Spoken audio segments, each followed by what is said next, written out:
Hey guys, Bladesofgod here from Hammer Bros Gaming, coming at you with our newest Gears 5 Master Escape Guide. Today we're going to be running the Gauntlet. With me I have Pyrociterwatz, who is going to be running the Tactician class, and Mr. Beardsley, who is going to be running the Anchor class. I myself am going to be running the Gunner class. The reason these classes are important, the reason you're going to want to run these classes, is that the Tactician has a explosive bleed card and the resupply ultimate, which is going to be very helpful. The Anchor has the Boltok bleed ability, which right at the beginning of the map we don't have a lot of weapons, so that's going to be helpful. And I'm running Gunner for the heavy weapon boost and the torque bow bleed and reflective shredder. So let's take a look at some of the modifiers for this map. We're going to have regen penalty, so our health regenerates 50% slower, more health, more lethal, faster venom, added bastion, so every encounter is going to have bastions added to it, and Iron Man and regeneration, so enemies are going to regenerate their health over time. Most of these are pretty standard fare for Master Escape maps, so you should be familiar with plenty of these. This is a pretty straightforward map. It's not overly difficult. One thing about this guide, we are going to be looking at Pyrociterwatz's view. It's going to be his footage, and Bladesofgod, I'm going to be giving the narration. So if I say I'm doing something but you don't see it happening on screen, that's because I'm playing the character of Dizzy, and you're not seeing my perspective. So it may seem a little bit weird, but we work as a team on this, so just kind of bear with it. Hopefully it's going to make sense. So once we get out of the spawn room, we're just going to run down this path. There's only one way we can go. Eventually you're going to come to a section that has two ammo rooms, one on the left, one on the right. There is a torque bow in one of these ammo rooms, so you're going to want to make sure that whoever's running the Gunner class gets that torque bow. Again, I'm running the torque bow bleed card, so that's definitely going to be helpful. I think it's called Serrated Edge. But grab whatever weapons are in here that you can grab. Divvy them up however you see fit. Again, the Anchor is going to be primarily running with his Boltok for that bleed damage, so he probably just needs some ammo. But the Tactician, he doesn't get any explosive yet. So you saw Pyro, which is the perspective we're seeing now, grabbed a hammer burst because he's running the increased hammer burst damage. So there's a little bit of something for everybody, but you don't have a lot of weapons to work with when you get to this first section.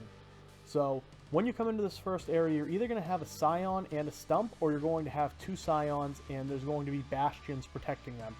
So your first priority is taking out these bastions. And remember, regeneration is on, so you want to make sure that your Anchor is getting bleed on these enemies to keep that regeneration from kicking in. We ended up with an Ice Scion here. You see, we kind of took out one bastion, fell back, and you're kind of letting the enemies come to us to try to maximize the amount of damage we can do before we get caught in a crossfire. Beardsley's doing a great job laying down that Boltok fire to get the bleed going. I used my torque bow to hit the bastion, and that kind of dropped his health severely. And then you can see we got a salvo, which Pyro picked up playing that Tactician with the explosive bleed. It's very important to pay attention to who's picking up what weapons here. And the basic idea, you see I grabbed that ice cannon, which probably not going, I don't remember if I used it very much, but it doesn't hurt to have. What you're going to want to do is basically each boss encounter that you have, or each room that has the Scions and stuff in it, you're going to want to carry the weapons ahead into the next engagement, because it's just going to make life easier. You see I'm swapping out weapons here with Beardsley, so he can pick up the ammo for both the weapon and his Boltok. So now he has a Nasher and a Boltok. And Pyro's going to go to town here using his salvo to take out some of these Grenadiers. This area, it can be Grenadiers or it can be Hunters and Snipers. We got the Grenadier spawn. I kind of personally think the Hunter Sniper spawn is a lot easier to deal with, because you can kind of sit tight and move up between their reloads. But whichever spawn you get, if you get that Hunter Sniper spawn, go ahead and move cover to cover in between their shots and their reloads. If you get the Grenadier spawn, either use your heavy weapons to take them out, because then you can pick up overkills and Nashers up ahead from the weapons they dropped, I'm sorry. Or you can use your standard weapons, kind of take their helmets off, and then try to go for headshots with pistols. But once we get through that sort of blockade of drone type enemies or hunter enemies, there's going to be two more ammo rooms, one on the left, one on the right. There's going to be some weapons in here that you can grab and swap out if you're more comfortable with a different weapon. There's a long shot in here, and I think I end up actually ditching my torque bow for a long shot, hoping that I'd get another torque bow further down the line. So you can see that on the mini-map here, Beardsley and I went to the other ammo room. Pyro was in this ammo room by himself. So make sure you check both sides and load up on whatever ammo and weapons or grenades are available.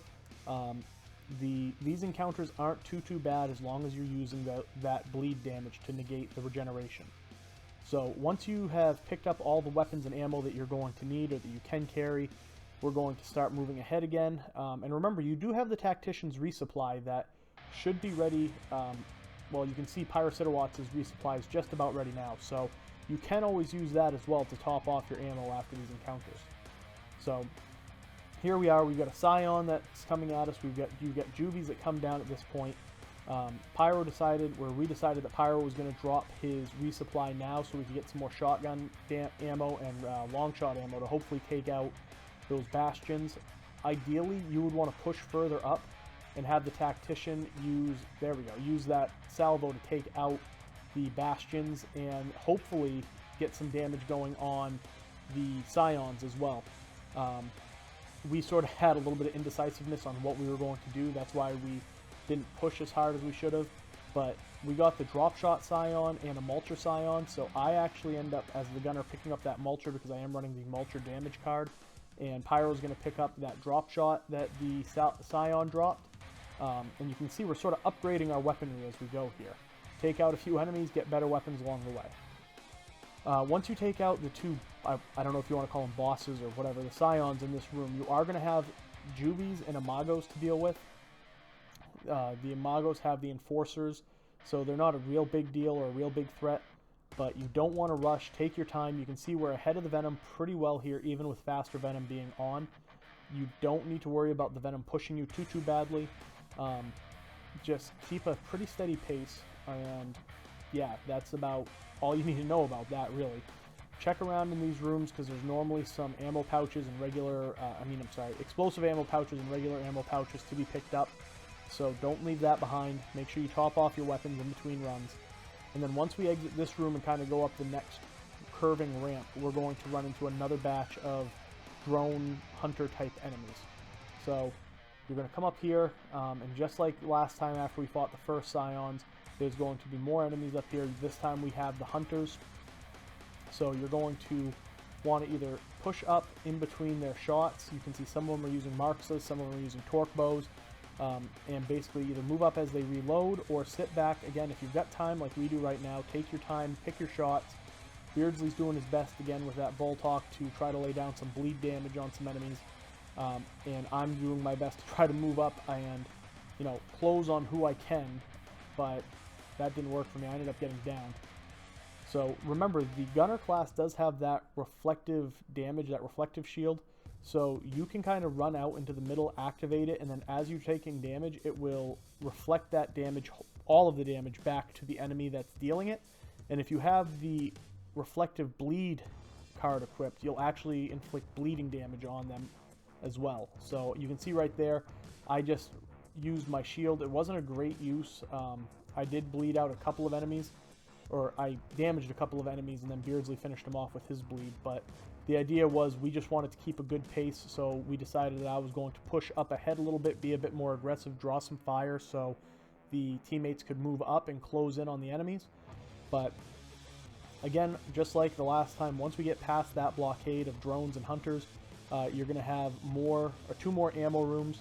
So check the left and the right side. You can see there's Beardsley marked a torque bow for me, and Pyro's in here by himself. Beardsley and I are on the other side. So make sure you check both rooms, communicate what there is available for weaponry. And that brings me to a pretty good point. You want to make sure that you communicate with your teammates. We have a hard time sometimes communicating because we get off topic talking about other things, but make sure you're communicating what weapons you find. If you're in a firefight, make sure you're telling your teammates, hey, I got a claw drone that just got around me, or you've got a sniper targeting you in the back, move.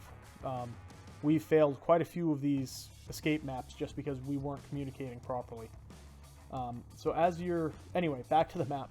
Once you load up on all your ammo and you've cleaned out those 2 ammo rooms, go ahead and continue to advance. This is a very, very linear map. You can't get turned around or lost. And as we come into this room, we're going to have Imagos and Juvies to deal with, and then you can see we have a Mulcher Scion, and it's the same plan again and again. We actually were able to get a lot of bleed on him because he wasn't protected by a Bastion. You can see the Bastion flying around in the back of the map there, and he's actually protecting the other Scion, which is a Salvo Scion. And again, same plan as we used before. Focus on the Bastion first, bleed him out, and then focus on your major threats. Thankfully, for whatever reason, this Scion decided not to advance on us. He just kind of sat there and shot, which allowed us to use this corner cover very effectively to not take any damage from the Salvo. But again, I, playing the gunner, picked up the Mulcher and kind of went to town on this swarm of Juvies that were coming. We told, and this is pretty important because after you take out the Scions, you have a Warden come in.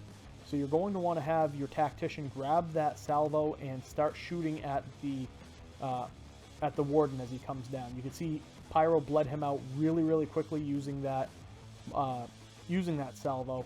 And then again, just like before, round up any ammo that you can from this area.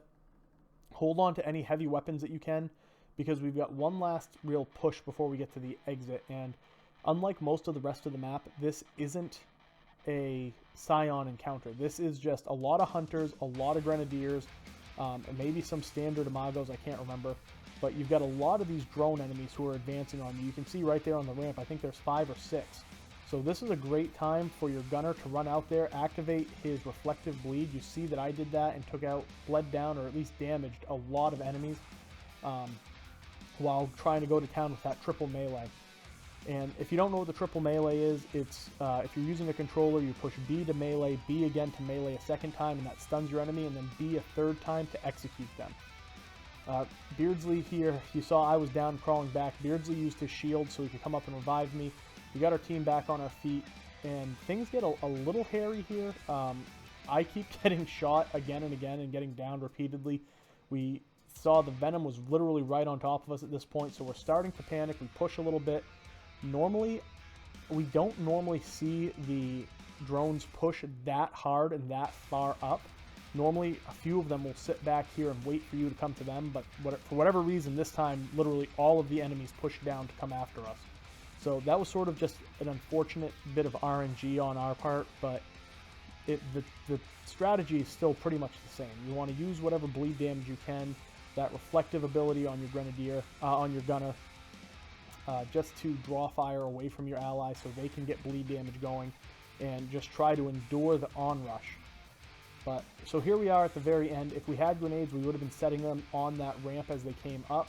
And you can see I did set one flash grenade out back there, but really a lot of these enemies where the spawn point is for this last door hold is so far back that they don't really make it up to you. You can see that Grenadier gets crushed right there in the door. But that's it. It's a pretty simple door hold. It's a pretty easy map. It's a good one to get your feet wet with the escape mode on master difficulty. And good luck, guys. I hope this guide helps you out. If it does, please stick around because we'll have more coming. Until next time, take care of yourselves, and bye-bye. Hey everyone, thank you so much for watching. If you enjoyed this video and want to see more content like this, please like and subscribe. You can also check us out on Twitch at XXMrBeardsleyXx. I am Bladesofgod, and until next time, have a great day everyone.